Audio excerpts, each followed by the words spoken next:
Instead of waiting for life to happen to me, I'm designing a personal curriculum. It's a different way of learning, living, and embodying the version of me that I am stepping into. So this year, it looks like traveling differently, making different choices, learning differently. It's not about me having it all figured out. So this is about allowing myself to become the version of me who can live a life with intention.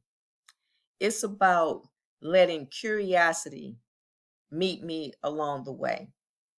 It's about exploring and stepping outside of my comfort zone.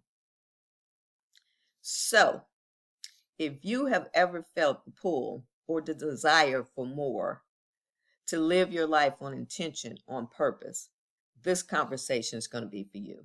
Let's check out the personal curriculum. So let's talk about personal curriculums. I don't know if you're aware of the trend, but it's going around and people are basically creating a curriculum for their life. They're curating content, reading books about things that they're interested in, and then creating a curriculum to learn more. Now, I came across it maybe about a month and a half ago, looked up the woman who created it, who did not realize it was going to go viral. She just was a person who likes to learn.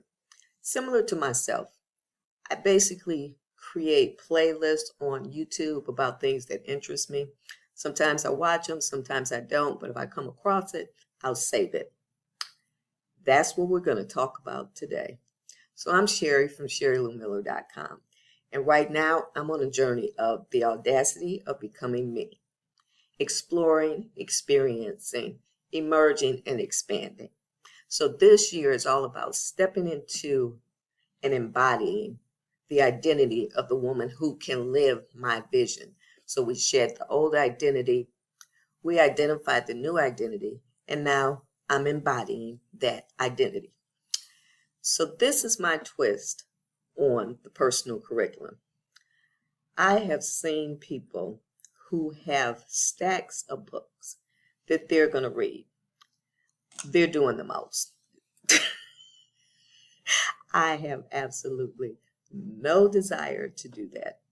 What I'm going to do is curate content. What I've decided what I'm going to do is I'm going to put my own spin on the personal curriculum, as I always do, because I got to be me. I got to be authentic. I got to be true to myself. So this is what I'm going to do. I'm going to use that concept of personal curriculum to basically I'm going to use it as a manifesting becoming tool. So I'm going to look at where I want to be a year from my birthday. So November 2026. Where do I want my life to be? I created a list of different things I have interest in, and I'm going to have to narrow that list down to maybe about 3. But if you're in this season of life as I am, we've raised our kids, we've done the corporate job. Some are still in, some are not. I'm no longer in corporate America, but I am still actively building a business. So I'm still working. I'm just working for myself. But I'm in a season where this is about my goals, my desires, and living true to me, because I've raised my children. I've spent time with my grandson, helping raise him for the first. He's 16 now. But I've done all that. And now I want to focus my energy on me. So I thought the idea was good, but the way that most people are using it that I've seen doesn't work for me. I like learning, but it kind of comes in waves. So what I'm probably going to do, some books I will buy because I keep them as reference point, a point of reference. So others I'll probably download on Audible. I'll create playlists on YouTube, and I need to create probably a Notion dashboard to track this. So here's my list. Let's start from there. Well, no, let's start from how I'm going to use the list. So like I said, I'm going to fast forward to November 2026. That's where I want to be or where do I want to be at that point? And then I'm going to reverse engineer it. That's how I'll create my curriculum. So the number one thing on my list is traveling for an extended period of time throughout Europe, specifically Italy. Now, I was supposed to go in 2025. I was going to leave on September 14th, returning November 1st or somewhere around there. I had booked the Airbnbs, put my deposits down, was looking for flights. It was a done deal. Life happens, and I had to postpone. But that somewhat turned out to be a good thing, because in this time now, I've come across more videos of how to pack in a carry-on, not exceed the weight, and all of these things. I've come across different things that I can use to help on my travel, because the one thing I was concerned with before was having too much luggage. Because I am solo traveling, so I really do want to have it to one carry-on and a backpack, but I always overpack. So I'm using this time to kind of fine-tune that trip. And I've changed some of the destinations that I was going to go on. I've changed the amount of time that I want to spend in those locations. So, and I haven't decided if I'm going to go into Portugal first and then fly over to Italy. But the bulk of my trip will be in Italy, starting at the top in the north, Verona, and headed down south and then over to Sicily. Not going to do the typical touristy things. I'm having my personal assistant, ChatGPT, help me plan it. I want to be more like a local and just go throughout living, taking in the experience.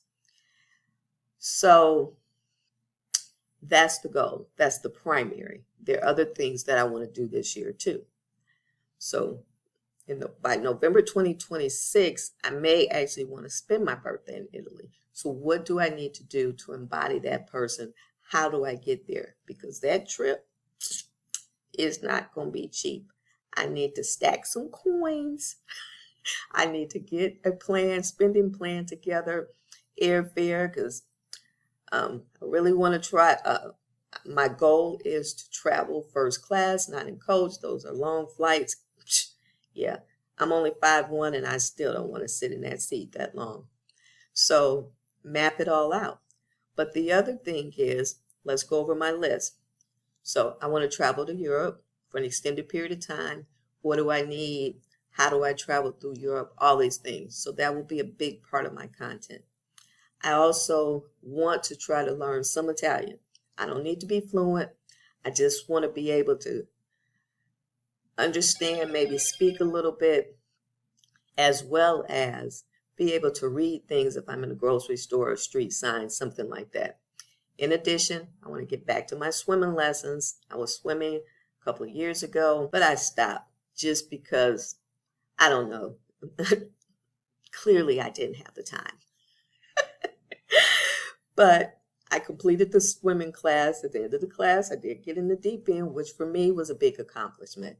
And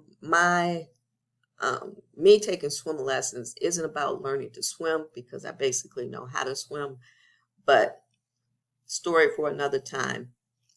If my feet don't touch the bottom of the pool, I start to get anxious. So mine is more mental. I want to get comfortable in the water again. So I'm thinking about getting back into the pool. I want to get back to paint pouring. I was doing it a few years ago, and that I just really stopped because I didn't have a space in my home to really do that. The house I'm moving into in a couple of weeks is set up differently. So I think I have a place where I can do that, and I really want to get back to some type of crafting activity. And I like that because I want my artwork on my walls. The other thing is solo traveling. I've been starting to already curate some content on that.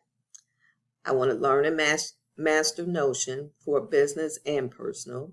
I want to master Substack because in addition to YouTube, Substack is my other platform that I'm going to grow my business. Recently came across Mahjong. I had never heard of this game before, but I was looking for groups to join in Atlanta because I'm working from home. I need to get out amongst people, meet people. And I wasn't finding a lot of social clubs like I did, or social groups like I did in Vegas. So I came across this. I went one week. I really liked it. And I went last week and I won the first game. But the thing is, I also wanted something that would keep my brain not occupied. As I get older, to just do things that stimulate my brain.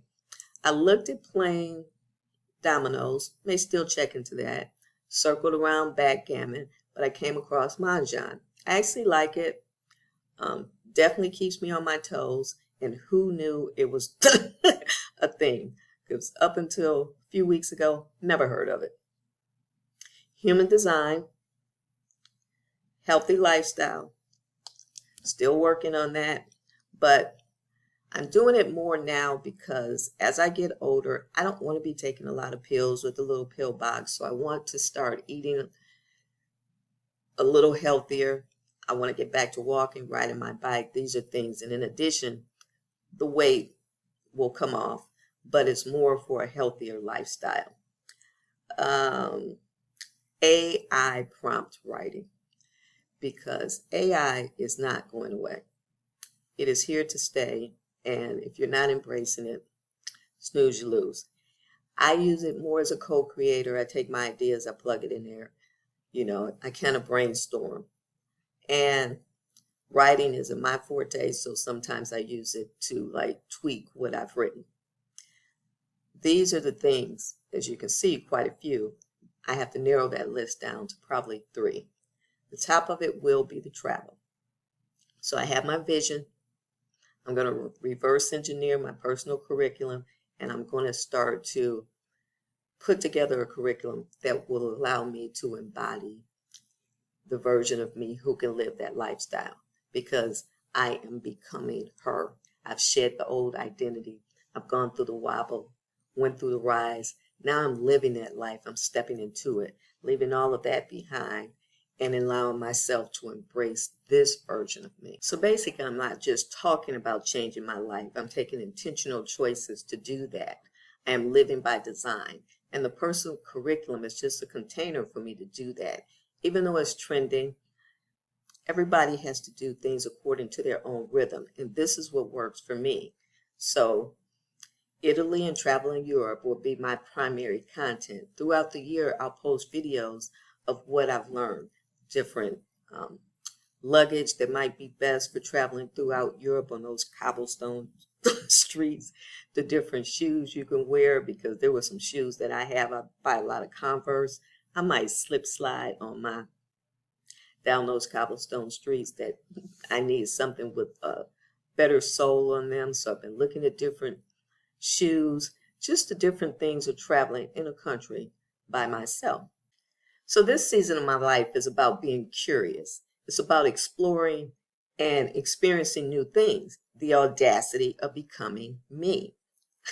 So I plan to create this intentional syllabus for becoming her, for living that life, for embodying that version of myself. So I'd be curious. Comment below if you've heard of the personal curriculum. What do you think about my twist on it? Because I actually think, as opposed to me creating a vision board this year, because I didn't do it, first time in quite a few years that I haven't, then I'm going to do this to step into that version of me, to actually live it day to day. And as time passes, I'll look up one day and I'm there. So I'll probably use the 12-week year as a framework. Take the year and divide it into 4 quarters, which 12 times 4 is 48. So I got 4 weeks to work with there. But I'll probably use that framework to do it, to just keep it in more bite-sized pieces. But you have to do whatever works for you. This is going to work for me. I may not start out in Notion because I know about this much, but I can always buy a template on Etsy. But I think that's where I'm going to manage the curriculum. I don't know if I'm going to do it in my planner. I may, because I am more of a pen to paper type girl, but whatever. This is the plan for this year. I'm not even 1 month into my new year, and this is all about me living my life authentically and stepping into the life that I've always envisioned for myself. And it's going to be a process. And I might pivot. I'm not going to pivot away from Italy. No, not going to do that. But the thing about having your own personal curriculum is you can pivot if you need to. You can change up if you want to. It's yours. But I do like the concept. So if you found value in today's video, please give it a thumbs up, like, share, and comment. And as always, I'll see you next week in the next video.